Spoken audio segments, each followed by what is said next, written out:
Hello students, welcome to Legacy IAS Academy. Today we are going to discuss about recently tabled the Competition Amendment Bill 2022 and what is the rationale behind amending this particular act and what are the this objectives the government is trying to achieve via passage of this particular bill. So first of all, why this particular bill is news? So basically this bill is trying to amend the Competition Act of India, also called as Indian Competition Act, which was initially passed near 2002. However, the actually when this act came into effect was 7 years later, somewhere in the year 2009.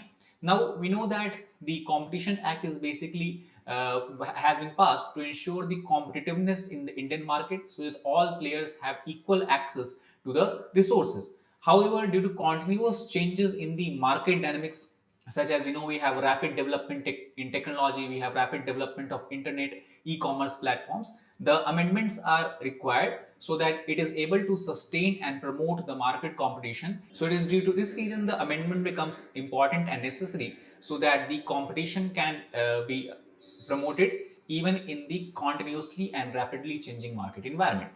And it is due to this reason a review committee was established somewhere near 2019, and this review committee was the one which proposed several major amendments, and it is these several major amendments which are going to be a part of the recently tabled bill.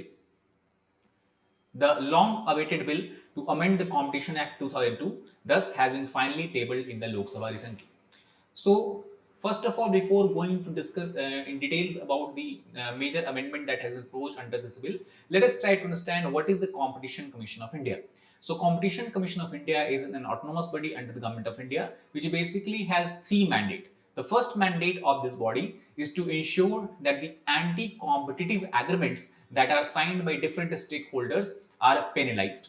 The second important mandate of this body is to ensure that the abuse of dominance that is exercised by large conglomerates which are having very huge presence in the market due to their high or large market capitalization or large revenue. So that kind of dominance is kind of curtailed. And third is when you talk about the combinations, that means when we have mergers, acquisition and agglomerations of different companies and different firms with each other. So what is the net outcome of such mergers and acquisition? And such mergers and acquisition does not lead to anti-competitive practices or anti-competitive environment in the market or in the economy is also one of the mandate of Competition Commission of India.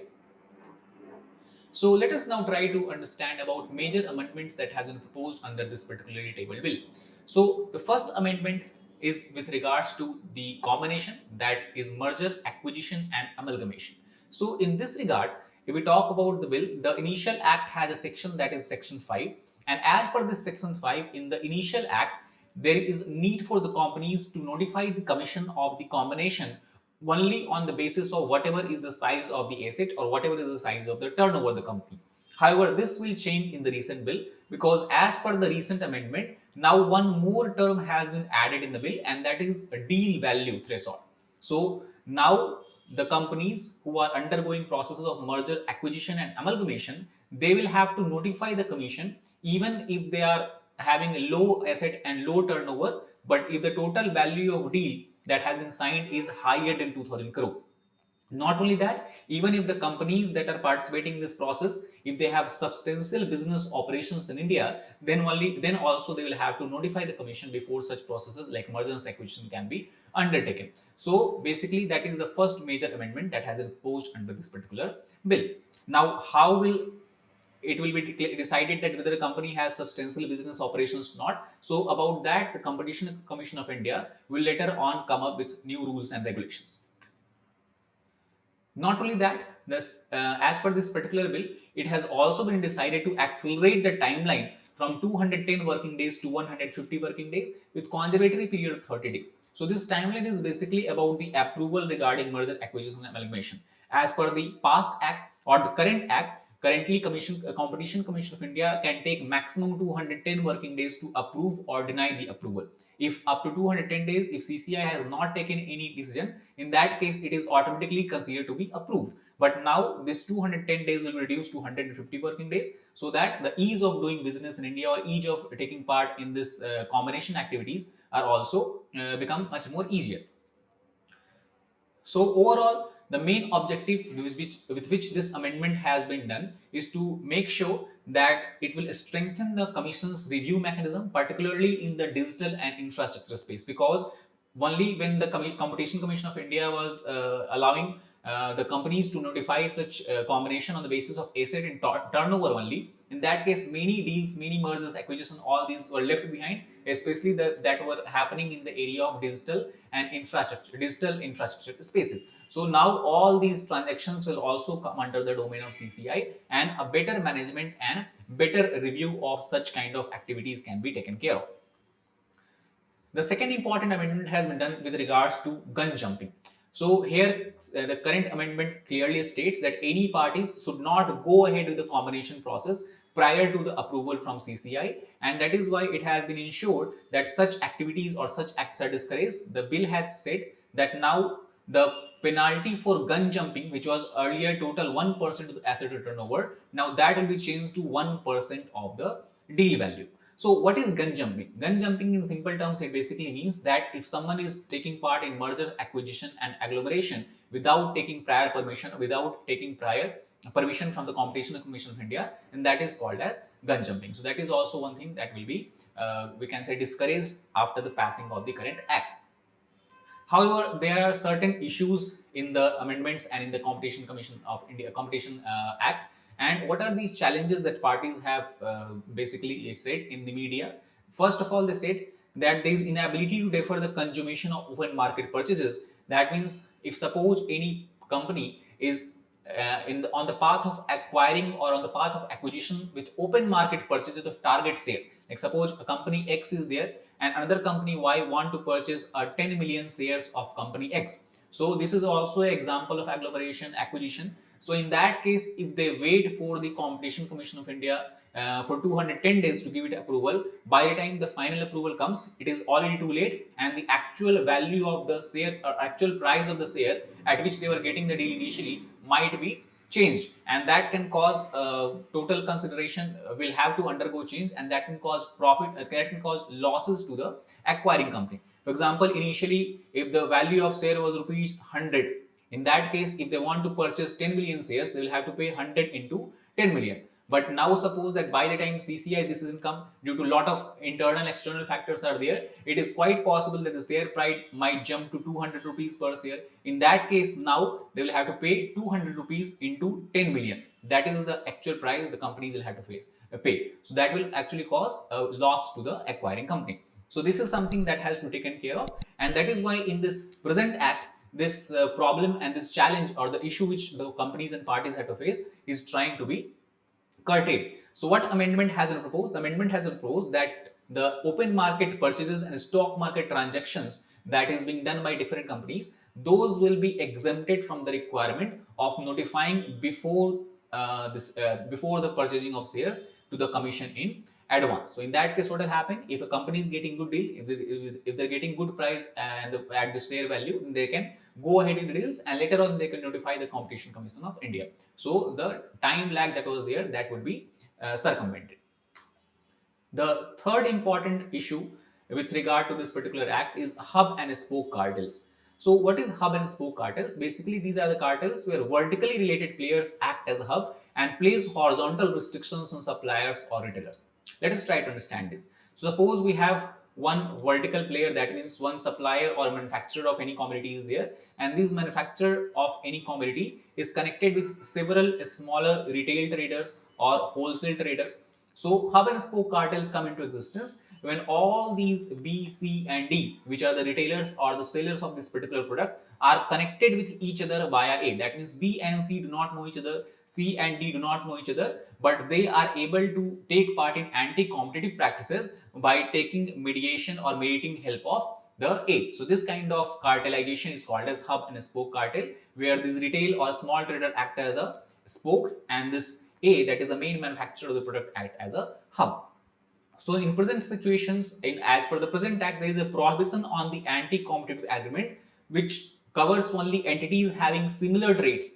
That means if the CCI will only act if the cartelization and hub and spoke cartelization is happening in a similar kind of trading environment. For example, if someone is manufacturing shoes, for instance, So the Competition Commission of India will act only when this cartelization is observed among the shoe manufacturers and shoe seller.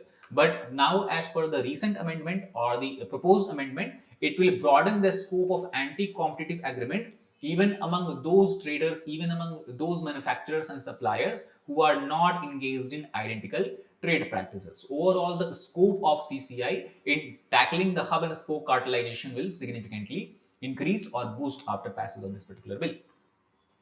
The next important issue is with regard to settlement and commitment mechanism. So in this regard, two issues are there. One issue is regarding vertical agreement, and second issue is regarding the abuse of dominance. So what is vertical agreement? Vertical agreement is basically, it comes into existence when a supplier of any particular good, suppose A, has a kind of deal with the seller of this particular goods. Suppose we have sellers like X, Y and Z, and thus A has got involved itself into such kind of deal where it is giving certain benefits to X, Y and Z or certain profits to X, Y and Z if X, Y, Z are promoting the products of A. Let us try to understand this in more clear way. Suppose we have a TV company that is manufacturing a TV, and these TV companies are having a lot of, we can say, relations with different retailers such as X, Y and Z. Now these X, Y and Z will not only sell the TV of company A, they'll also be selling TV of company B, they'll also be selling TVs of company C. So how will A try to increase its markets here? So they enter into deal with X, Y and Z, which is anti-competitive in nature, so that they can promote this. X, Y and Z will promote TV of company A rather than promoting company of this TVs of company B and C. So this is also anti-competitive practices, because if seller is promoting, maybe it is possible that seller might be promoting a defective product or not defective product but low quality product, and the consumers will not have that much option to look for the higher quality TVs that is produced by companies B and C. That is something that is called as vertical agreement. Abuse of dominance we already discussed, when a company, due to its sheer volume, sheer market size, try to change the rule of the game and try to engage in anti-competitive practices. For example, suppose any company is there, suppose a telecommunication company is there, Y, and this telecommunication company has a very huge market capitalization, they have huge fund, and they can incur losses for few years. So what they can do, they can start producing mobile set, they can start producing SIM, they can start giving data as very low prices, and due to this very low prices, what will happen? All other competitors can be driven out of the market. So due to this, now what will happen? For 2-3 years, they are incurring losses, they are selling data and SIMs at very low prices, and once all the competitors are driven out of the market, now they will have monopolization, and after 4 or 5 years they can charge as much as they want from the consumer. So such kind of abuse of such kind of activities are considered as abuse of dominance. So in this particular regard, the commission has decided that the commission's decision regarding commitment or settlement will not be appealable. That means once the commission has heard all the parties, the guilty parties or the accused and accusing parties, after that whatever decision Competition Commission of India takes will be final, will not be appealable to any other higher authority. And second, about, or in this particular regard, commission has said that it will come out with regulations regarding the procedural aspects in the future, and the details and nitty-gritties of how all these will work out will be shared by Competition Commission in the near future. So these 3-4 are the major amendment that has been proposed in this particular bill. However, there are certain other amendments as well we should know about. So first amendment is with regard to leniency plus amendment. What is this leniency plus amendment? So basically here Competition Commission of India will have right to give additional waiver of penalties to certain applicant who is able to disclose the existence of another cartel in an unrelated market. That means here Competition Commission of India will try to incentivize the behavior where someone can tell that some kind of anti-competitive behavior or corruption practices is going on in other unrelated market, and thus in regards or with due to the exchange of this information, they will have a certain waiver in the penalties that has been imposed upon them. The second important amendment is with regards to the appointment of Director General of the CCI. Before, the Director General of CCI was appointed by the central government. However, as per the proposed amendment, now the Competition Commission of India itself will choose its Director General rather than depending on the central government. That will make this body more independent from the government control, and it will act as an autonomous independent body, and its decision making authority, its working will also improve significantly. The third amendment is with regards to penalties and penalty guidelines, and here two major amendment is made. First of all, if some firm or company or organization is involved in providing or furnishing false information to the Competition Commission of India, in that case they can be levied a fine of 5 crore rupees. However, at the same time, if a company has failed to comply with the directions given by the competition, in that case, the fine will raise to a value of rupees 10 crore. So these are very high value fines, and this will hopefully discourage the companies from providing or furnishing false information as well as not complying with the directions given by the commission. So these three are the other important amendments proposed in the Competition Bill 2022. So, what are the major benefits that the passage of this bill can give? So, first of all, obviously, due to increase in independence and increase in the power of the commission should be better equipped to handle certain aspects of the new age markets. That is, new age market is the current market that has changed in last 8-10 years due to continuous and rapid development in technology and e-network. Second, it will also help in transformation of the commission and its functioning to become more robust in nature.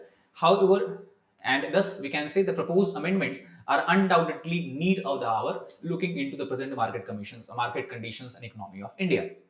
So what we can say in conclusion that obviously these amendments are the need of the hour.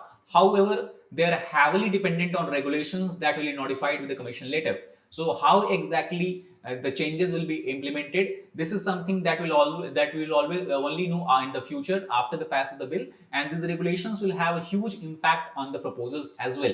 So we do not have full picture as of now. What will be the exact impact of the passage of this bill?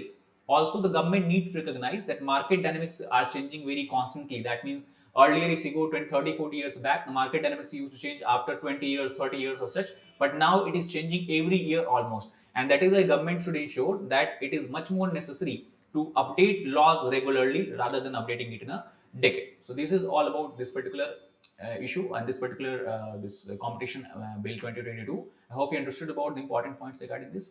Thank you very much.